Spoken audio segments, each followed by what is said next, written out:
Well, hello again everybody, and welcome to the latest in my series of talks, and this one is about Aristophanes, and in particular a play called The Acharnians. If you haven't already watched the video or listened to the video about the introduction to Greek comedy, that might be a good place to start before we get tucked into this play.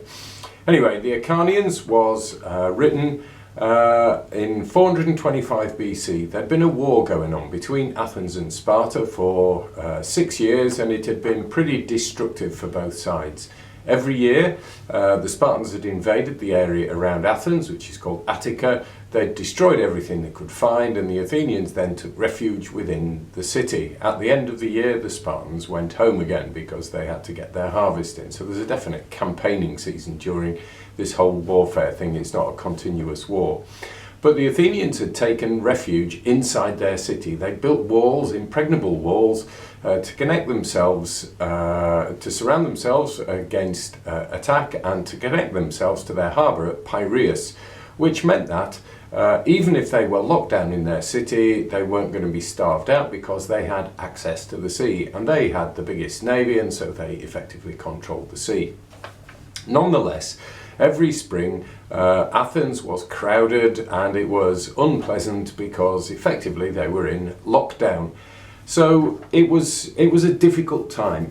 But even though it was a difficult time, the festivals were still happening. Art was still happening, some great art was being done, some buildings were still being built, and there was literature happening. Many of the famous playwrights were still writing, Sophocles and Euripides. In many ways it was the artistic flourishing of the best time of Athens. So it does make you wonder what's going to become of us in our time of lockdown now, whether this will be a sign of a great upsurge in art. It's certainly been interesting seeing how people have responded to being locked up, and the daily outpourings that we see everywhere, people collaborating with music and art online. Anyway, in the play, what happens in the play? It's all about people pining for peace. There's all kinds of jokes to come on to in a minute, but the basic outline of the play is that the people of Acharni, a small town just outside Athens, want peace between Athens and Sparta because everybody's lives are miserable. The people in Athens want peace because their lives are miserable. It turns out the Spartans are quite miserable because it's not much fun marching, destroying, and then marching home again. So everybody really wants peace.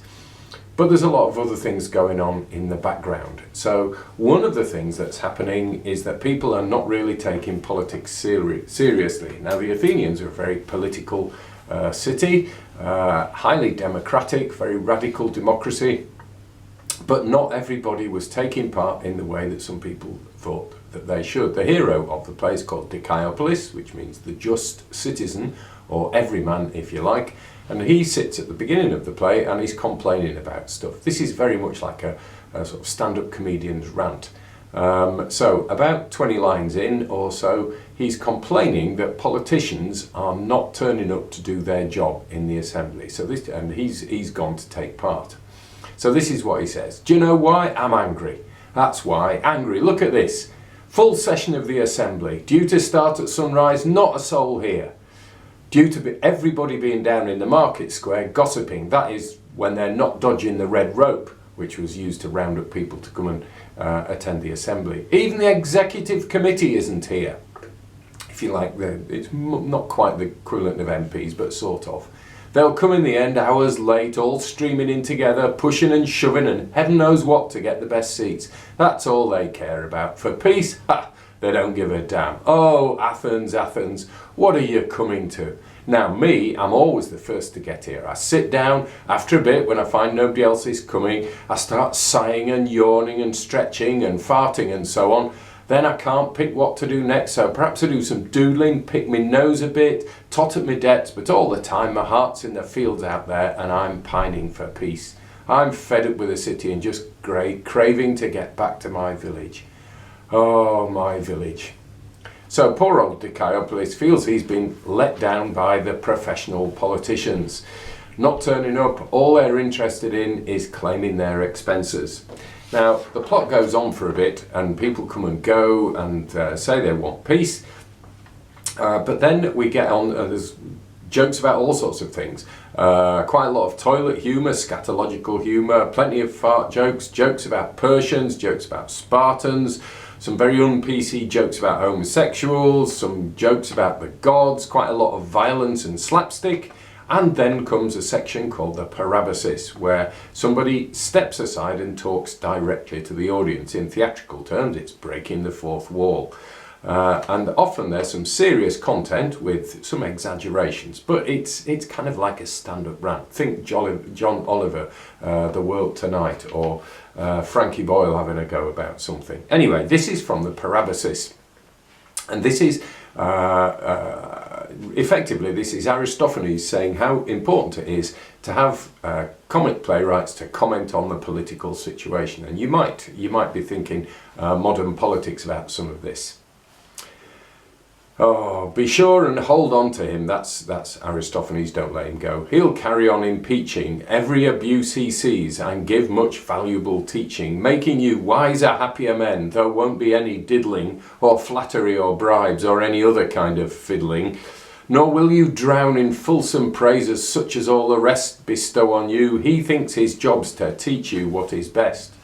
So though Cleon, his famous politician of the day, demagogue, politician, may itch for another big fight, he'll never prevail, for both justice and right are my allies, and I have no fear of defeat, for I am, unlike him, neither coward nor cheat. Now, I wonder how many of our politicians today in Britain, or indeed around the world, could we make that sort of accusation about being cowards and cheats, or interested only in feathering their own nest, or claiming all the expenses that they could. So the second half of the play goes on. It mocks various people, mocks the people who want to fight the war. There's a series of knockabout scenes, plenty of slapstick. People from different towns come in, and so Aristophanes mocks them with different kinds of accents, often translated into English as Scottish accents or local yokel accents, or it's a sort of thing that's pretty un-PC, really. But then he comes up with the idea of making a personal piece with Sparta. It's a bit like there's been a campaign for individuals becoming associate members of the European Union, perhaps, rather than that if the whole state won't do it. Anyway, things get progressively more disorderly. Particularly, it comes down to a sort of contest between a politician in general called Lamachus and our hero Dikaiopolis. Now, Lamachus wants to go out and fight the war. Dikaiopolis has made a personal peace with Sparta, and he's interested in two things, which will become clear from this little bit of speech now. So this comes right at the end of the play. All kinds of things have happened, none of it of any real consequence. But Lamachus has gone out to fight the war, and he's come back and he's been injured. Very unheroically, he's fallen over on one of his own weapons and injured himself. So anyway, he comes back in, supported by two soldiers, laments in tragic style, sort of written in the form of a tragedy. Oh, alas, alack, hateful and bloody woes, sorry my lot, stricken by furious foes. But worse than all, if that old peasant should see my wretched fate, and then should laugh at me. And then Dikaiopolis comes in, and it says in the Penguin translation of this, enter Dikaiopolis crowned, as in wearing a garland, like he's going out to a party, with a girl on each arm. And here's what Dikaiopolis says. Oh, what perfect breasts, how good and firm to nuzzle. A kiss, my sweet, a real lascivious snuzzle. I've won the prize, the victory is mine. I've come here now to claim my skin of wine. So in the end, what Dikaiopolis wants is there to be no more fighting, so he can go out chasing women and going drinking. Well, what does that all have to say for us today? Well, the first thing is, despite all the ribaldry and all the comedy in this play, there is a serious point. This is that ordinary people just want peace and to get on with their lives. Ordinary people get fed up with politicians who don't do politics properly, because then the idiots like Cleon will come to dominate. And I'm saying this on a day when the President of the United States seriously suggested that people should be injected with disinfectant to kill coronavirus. What ordinary people are interested in is peace and getting back to their ordinary social life. And in the end, the things that matter most of all are laughter and drinking.